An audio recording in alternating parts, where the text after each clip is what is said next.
Wildlife in Tanzania is among the most precious of resources. It's why nearly 40% of the land is protected. The people in Tanzania, they've got it right. They know exactly that they walk alongside lions. They walk alongside elephants. And they have their own way of welcoming those who wish to join. Jambo, jambo bwana, habari gani, nzuri sana, karibishwa Tanzania, hakuna matata. Tanzania has done a wonderful job protecting a lot of their natural spaces and land, and they've got a great model to do that with all this ecotourism. Tourists coming from around the world. I mean, there's no other way to describe it.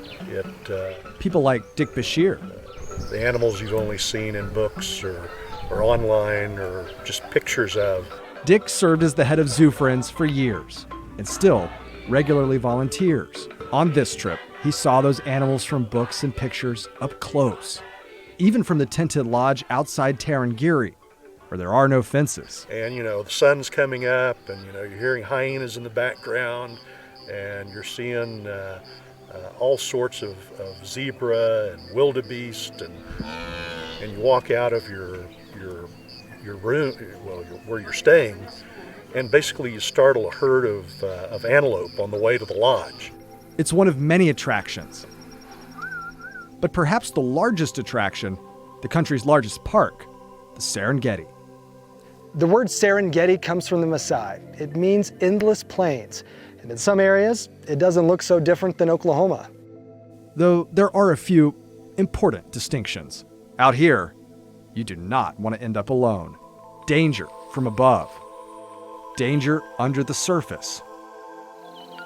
But there is opportunity to see the Serengeti from campsites in the bush.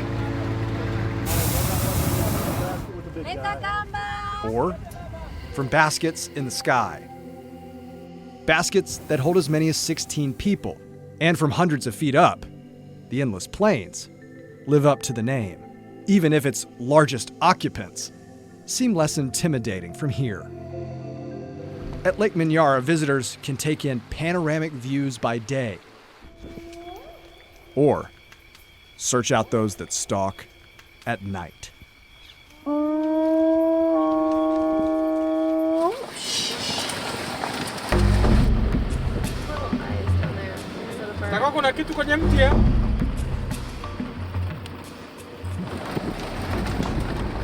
In addition to a guide, those night drives require an armed ranger. Can you see it, all of you? Yes. Yeah.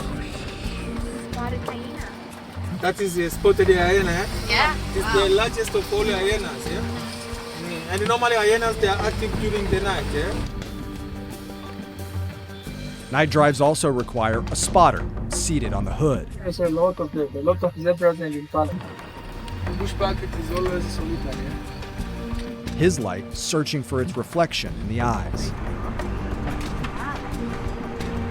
We have a lot of elephants because Manyara and the Tarangire National Park, they are very close.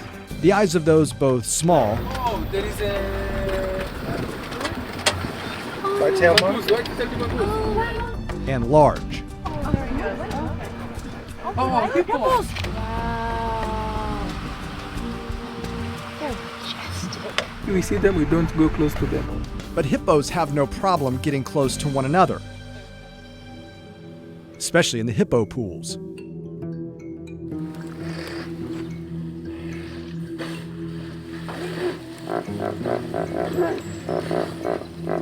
Here, the semi-aquatic creatures stay cool and hydrated. Though they lie close, they don't socially bond.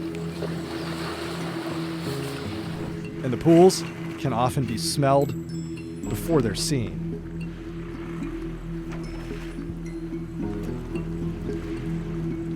Some tourists come for the beauty, others for nature's reality.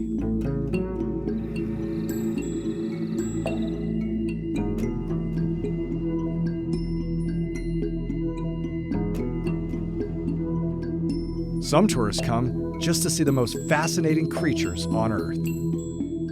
A select group of those creatures have the face only a mother could love. The wildebeest is one of the ugly 5 animals. And hyena, marabou stork, warthog, vulture. These are the ugly 5 animals. The warthog's features at least serve a purpose. Their snouts and tusks are useful for digging and fighting. Their tails stand up straight when they run, a signal to others that danger could be nearby. As for the hyena, it's not about the strength of features, but the strength of numbers. They are deadly with their clan. And out here, they outnumber lions 3-1. It's the reason lions and hyenas are bitter enemies. Though these spotted scavengers may not be aesthetically appealing, finding them is an appealing offer to travelers. But whatever the reason travelers come, for most, it's the trip of a lifetime. It was for Nancy Driver and Larry Hillman, who heard about the trip on social media. I was ready to sign up. It took Larry a little while to think about it, but we did. The thing I noticed is how much color there is in even the common birds, for what they are saying are common.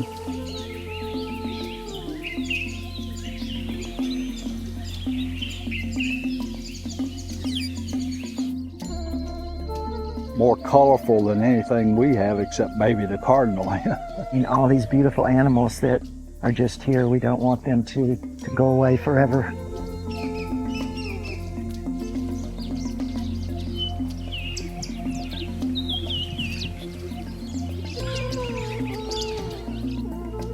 Among the animals of the savannah, one stands above the rest, and you may find them among the acacia trees. Giraffe is the only animal which can feed on acacias with the thorns. The advantage? A thin muzzle, thick eyelashes, and, of course, a long tongue. It has one more advantage that seems to help. Giraffe is avoiding competition with others grazers animals by eating higher leaves. So the only animal which is competing with a giraffe is only elephant. But researchers now find the giraffe population is decreasing. Rebecca Snyder believes it's due to competition giraffes may not have expected. That's because of human activity. So there's just a lot of us. We take up a lot of space and a lot of resources, and that doesn't leave very much space and resources for all the other living things on the planet.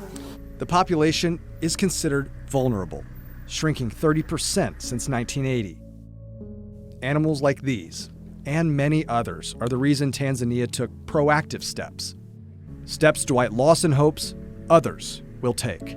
This is one great model, but there needs to be a lot more. We're going to have to get beyond that model globally to make sure that these aren't just big outdoor zoos in the future.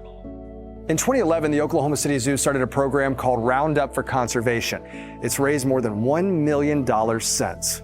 Last year, the money raised went to the Giraffe Conservation Foundation. It will go toward research and educating veterinarians in Uganda and Tanzania. Rounding up to the next dollar when you buy a ticket, a coffee, or something here in the gift shop. Thank you. That money goes further than you think. Ahead, we'll introduce you to the people whose lives depend on the wildlife, why they see their relationship as a partnership, after the break.